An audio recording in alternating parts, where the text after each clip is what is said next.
Chapter 3. Vant woke. He snorted some dust that had built up on his whiskers and sneezed.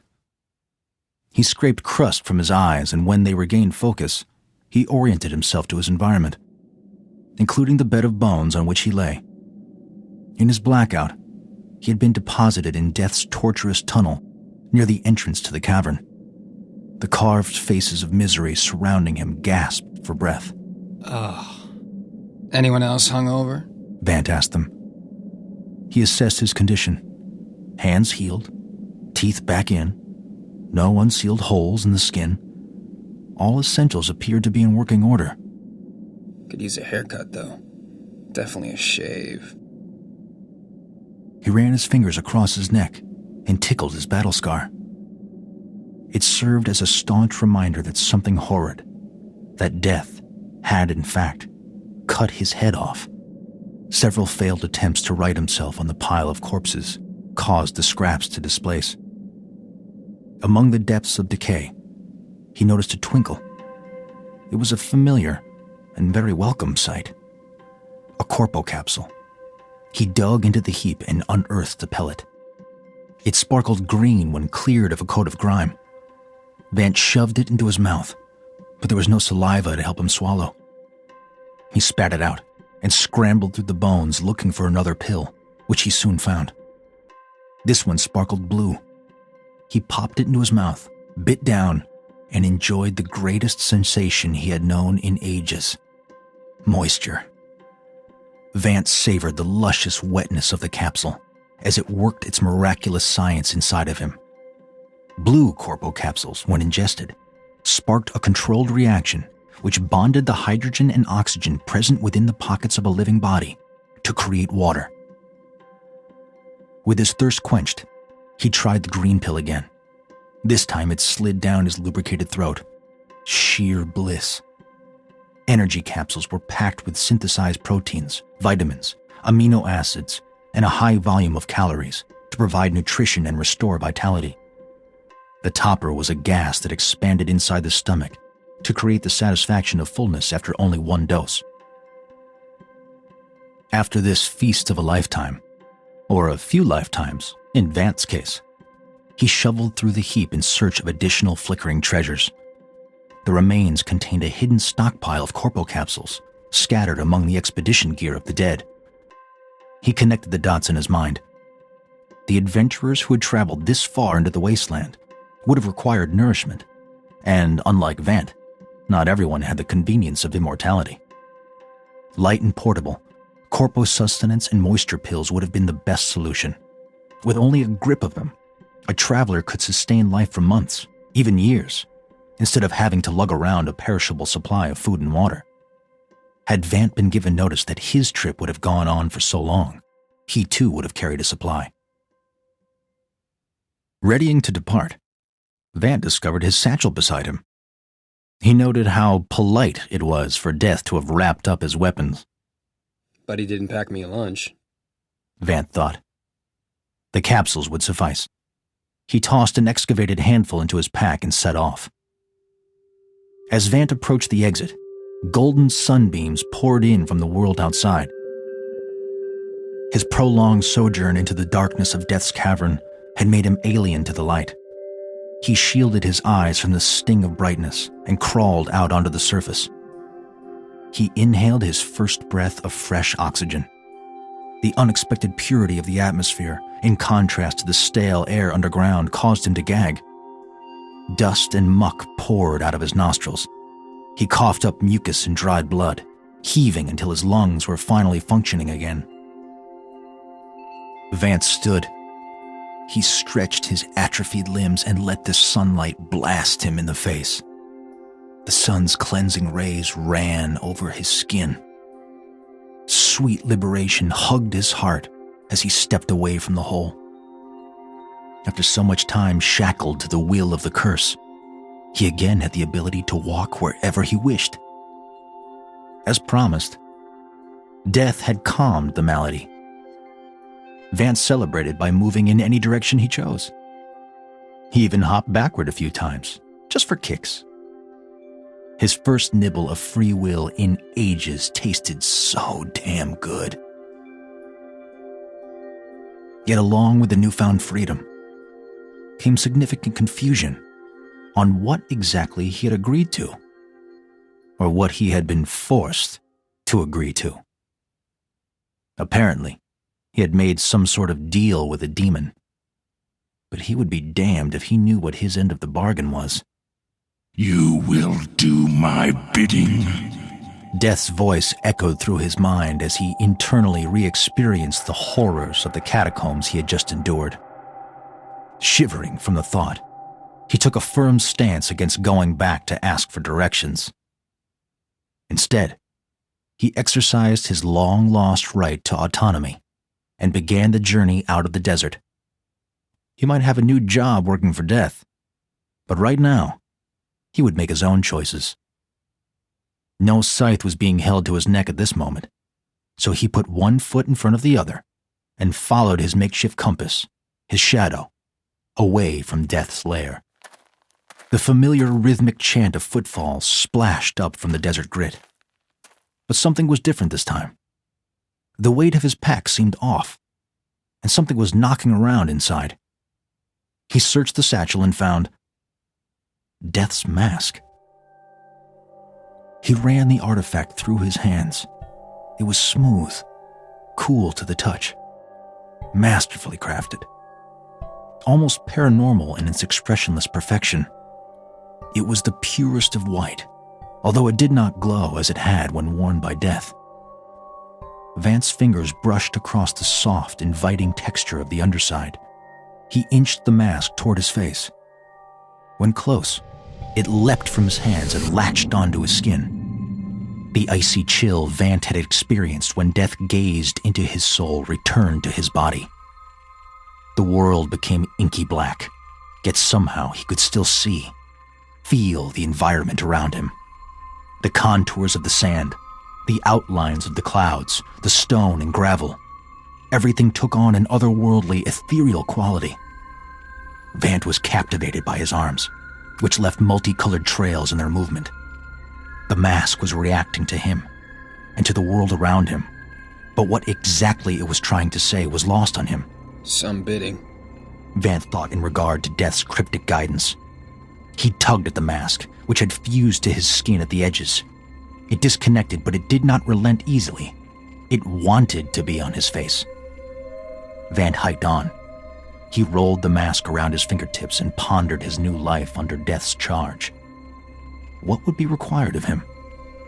What did Death mean by, You must placate the urges inside. would the curse someday return? Would he ever truly be free? He hiked with his legs on autopilot, frequently glancing down to stare into the void of the mask's eyes. He did this for the next several months. One day, there was grass, and eventually, plants, trees. Green never looked so golden. The first flower Vant laid eyes on, a pink and yellow thing, captivated him for close to an hour. Color had new meaning after his time spent in the beige bleakness of the wastes. Upon arrival at a stream no more than a foot wide, Vant lay down and let the water roll over his hair. Heaven. Soon enough, he located a river to bathe in, berries to munch on, rocks to cut his beard with, and small woodland creatures to chat with, and subsequently kill, cook, and eat. His first solid meal, flame-roasted frog, ran through his digestive system without so much as a pause in his stomach. But Vant kept trying, and at last his anatomy accepted tangible proteins again. With the restoration of his physicality, mental musings and internal self-talk also returned. Feelings followed. He experienced the damp of depression upon remembering his last days in Land Escape, the sting of grief over a peaceful life long gone, the pain of heartbreak when forced to abandon his beloved. His beloved. Desire for her turned into longing, then anger. that curse, that damn curse, ripped me from my love, my life, my home. The years Oh my God, the years. How many lost? The thoughts could not be contained. They rushed like rapids through a decimated dam. Death stole me, tortured me, has me by the balls, and that's fine. He can have me. But not yet. I'm going home to see my beloved, and I'll find a way to set things right. Somehow. First stop, land escape. The return trip progressed. Once near the habitable areas, Vant raised his guard. He was well aware of the risk of walking through open spaces during the day, and even more when carrying valuables, his weapons, the handful of corpo capsules, and a relic given to him by a demigod certainly counted. In the wild, hijackings by nomads were serious business, and often fatal. For an additional precaution, Vant shifted to a sleep-by-day, hike-by-night routine. This provided no guarantee of safety. Nomads were skilled hunters at any hour, but he assumed it hedged his bet at least a touch. While he based his navigation upon celestial objects and topographical patterns, it was a sound that confirmed he was heading in the right direction.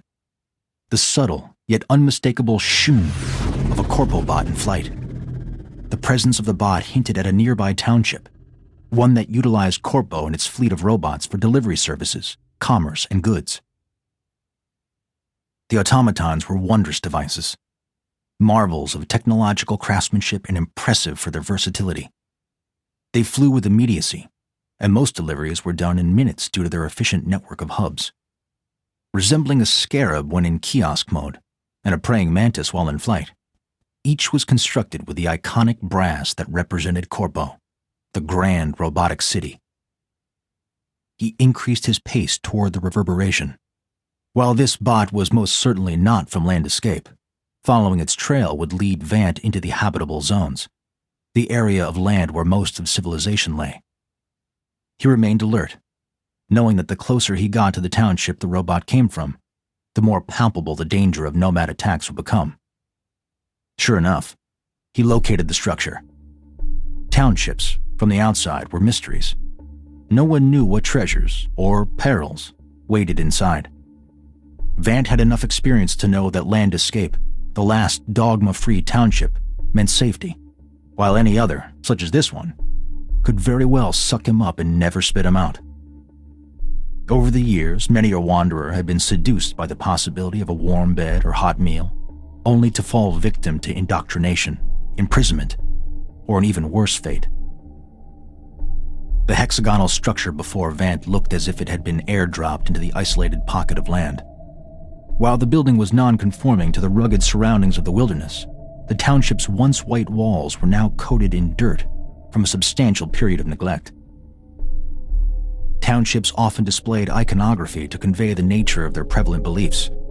This served the purposes of either attracting wanderers who would be welcomed as potential converts, or frightening away any unwelcome guests. The renderings on this particular township's walls were simple and sterile, neutral, but welcoming. Basic shapes indicated sickly people being cared for and injuries being treated. Dogmatic societies dedicated themselves beyond the point of obsession to one methodology, and only one, as their solution to life extension.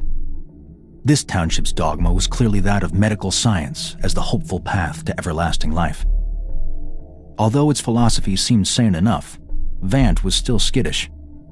No dogmatic township was to be trusted, as their psychoses often ran deep from vast numbers of years spent toiling in isolation. Even dogmatic societies with the best of intentions were feverishly protective of their ways of life. Yet more than the town's belief system, there was something else triggering Vant's nervous intuition. The culprit was the front door, or lack thereof.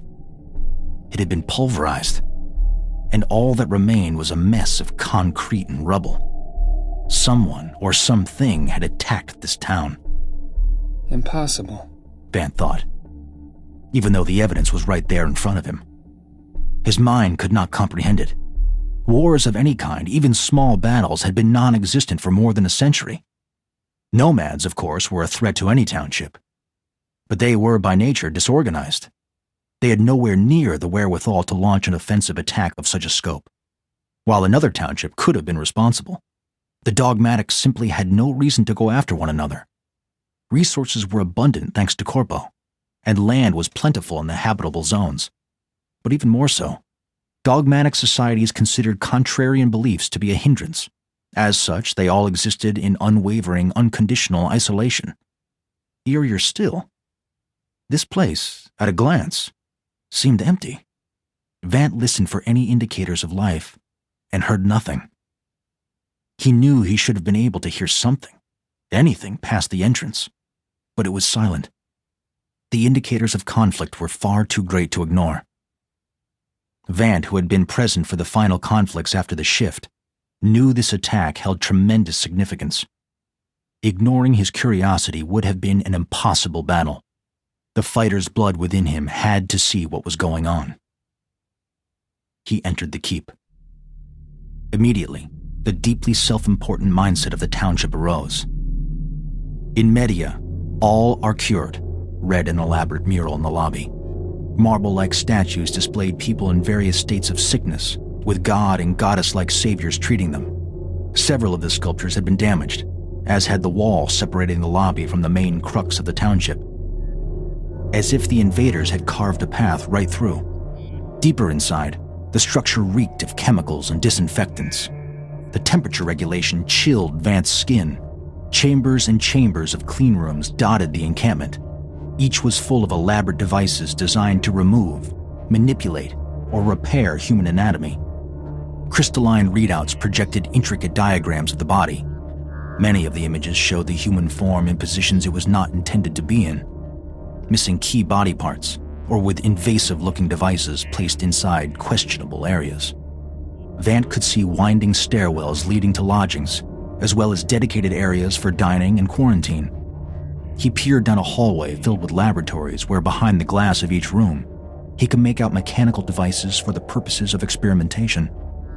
Most featured scalpels, corkscrews, and cutting devices. All of the rooms had shackles for restraining patients. Evidence of conflict was everywhere. Shattered glass, discarded weapons, and scorch marks from firearms. His inquisitiveness was running wild, but Vant had seen enough. He knew it was unwise to linger even one moment longer than he had to, so he darted back outside into the woodlands. Protected again by cover, he considered the implications of this discovery. Why the invasion? He wondered. The attackers did not hold the township for their own purposes, so territorial possession was clearly not the goal. Similarly, all of the equipment inside appeared undisturbed. Unless they were after something small and specific, this was not a robbery. If it were a righteous thing, certainly those responsible would have burned the place to the ground or left some kind of message. All of this added up to a seemingly senseless assault. Nothing seemed missing, except for the people, though Vant assumed they must have fled when the township was compromised. But no dead bodies. Not even one. He moved on from Medea and the mystery, though it traveled with him in his mind. After another Corpobot passed by overhead, Vant set course due north, underneath its trajectory following its lingering smoke trail. This meant he was navigating in the direction of Corpo, which served as the perfect landmark. The automated city was roughly 1,000 miles away, but if he headed in that direction, his route would eventually intersect with land escape. Vant traveled for another week before he spotted a clear indicator confirming his course. A small clump of vegetation on the forest floor held a bluish tint. It was faint, but detectable to savvy eyes. The foliage around land escape featured this unique coloration, so Vant knew the deeper the saturation became, the closer he drew to the township. Then one day, as the sun rose, there it was. The city was not hidden. It was far too expansive to hide. Yet painted blue patterns camouflaged the walls, matching the surrounding brush. The scope of the structure and the sounds of liveliness inside hinted at the thriving metropolis behind its grand walls. Walls that encompassed the city in a perfect circle and angled inward to an open apex. The fortifications were just steep enough to make climbing into the city an impossibility. Yet they allowed an abundance of sunshine and fresh air to stream in, along with Corpobots. Upon sight of the township, Vant became sentimental. Land Escape had sheltered him and been his home for many, many years. Still a good distance away, Vant circled the city until he located two massive trees carved into pillars, the symbolic barrier between Land Escape and the outside world. 200-foot-high steel doors rose up from behind the redwoods, like giant protectors of the city, and before them lay a thicket that represented a safe zone within the town's perimeter of protection. As he approached, his intuition overrode his senses. Nomads had to be nearby.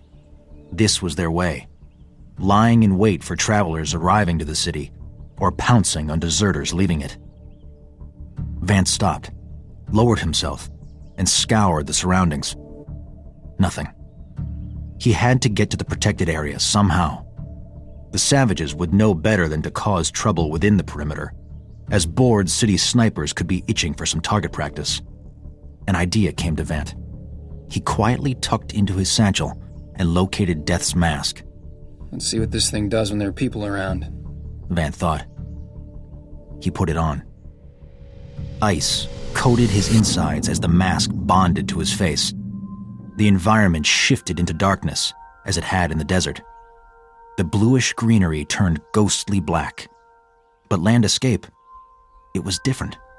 Something phenomenal was happening behind its walls. Particles of luminescence beamed from inside the city. The glowing silhouettes of 1,000 or more people combined to create a gigantic mass of glowing light. It was astounding.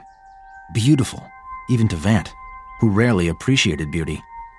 Peaceful, even to Vant, who had known peace only once in his entire life.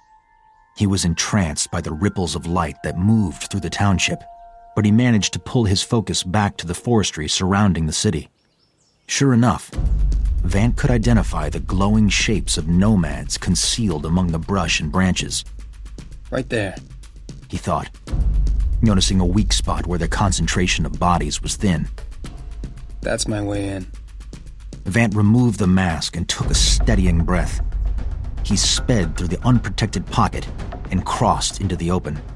He was now exposed, but safely inside Land Escape's perimeter of protection. He heard a curse from a nearby tree, then another, then a barrage of threatening taunts. Vant held his ground. He dared not speak, not to the nomads, and not to the gate guard. He knew the protocol. He needed to be on the good side of whatever watchman was currently on duty. Whoever manned the door was the last word on whether a person was in or out. After a few minutes, static, a hiss, and a voice sounded over loudspeakers. No matter wanderer. Wanderer. Deserter or cast out. The guard asked over lip smacks. Vant, it seemed, was disturbing his breakfast. Deserter. Specific answers to this test were essential. Vant knew a wrong one meant he would be denied access to the township, and the savages in the trees would be granted their opportunity to attack. From? This was a problem. Vant's only option was to lie. If he admitted to deserting Land Escape years ago, he would be rejected outright. No second chances with townships. Strata. Vant made up. Dogma? None. Tribute? This was new. Once a sanctuary for those who had escaped the clutches of dogmatic townships, Land Escape, it now seemed, charged admission. Tribute? The voice asked again. Pills.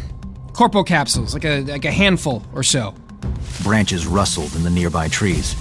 Vant imagined the hidden wildlings salivating at the thought of his loot. To the faceless guard enjoying his meal, Vant mumbled a silent plea to hurry the hell up. Show him. Well, I may as well taunt starving bears with a steak. Vant thought. This had the potential of turning sour. Fast. But what choice do I have? He removed the pills from his satchel and held them up. He heard the tension of an arrow drawing in a bow, a gun loading, a knife whetting. Several voices in hushed tones conspired to attack. Too much time was dragging on. Vant was about to bail when, at last, the guard spoke, giving a canned speech with his mouth full. Deserter, upon admission, you'll be subjected to a full body search. You'll renounce any civil rights you may have had in the other townships, and you shall hereby relinquish any entitlements that may be interpreted as a threat to the liberty of land escape. You will, without protest, turn over any material goods until such time it is decided you are not harboring malicious intent. Those items may or may not be returned to you, depending upon multiple criteria. If we determine at any point during the interview process that you're a menace to our peaceful way of life, you will be immediately cast out. Your belongings will be forfeited, and you'll be permanently denied re-entry into land escape. The guard slurped his beverage. Now, this next part isn't in the book, but I like to say it anyway. If you so much as look at one of our citizens in a way I don't approve of, you will be gunned down without discrimination by one of our marksmen. Some of them have pretty good aim when they're sober. A camouflaged sniper on the wall fired off a warning shot. A flock of birds scattered from the trees. Vant almost lost control of his bladder. The gunfire was so sudden and deafening. Hilarious, boys, hilarious. Vant thought. I understand. I agree, Vant said. The sound of a crumbling wrapper indicated the completion of the guard's meal. Security team, prepare for deserter entry and immediate processing. Turrets active, high alert. Threat level, medium. A symphony of guns powered up. Targeting lasers peppered Vant and Dots. Deserter, approach the doors. He did, arms raised. Deserter, halt. Deserter, remove all equipment and personal belongings and place them in the scanner. Vant dropped his satchel and robes into the chute, experiencing relief. Unless the nomads had an interest in his ratty undergarments, he was now safe from raiders. Deserter, step away. Vant stepped to the side. The enormous steel doors protecting the township cracked open, but only enough for a lone person to walk through. It made sense as to why, but Vant felt it quite anticlimactic for them to only open a few feet wide. Deserter, enter and submit. Vant walked through the entrance. Deserter, on your knees. He knelt. A detail of guards surrounded him. They pointed firearms at his head. The door slammed shut behind him.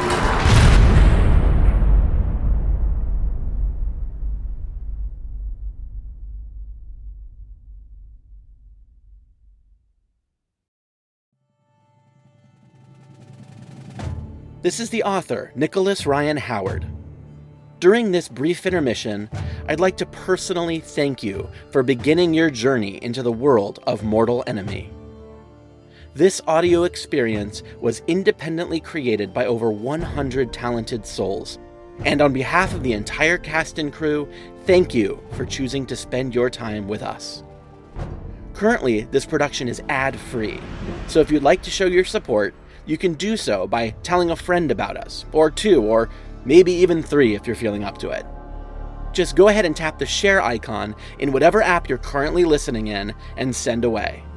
Every new listener is cherished, and your support means so insanely much to us.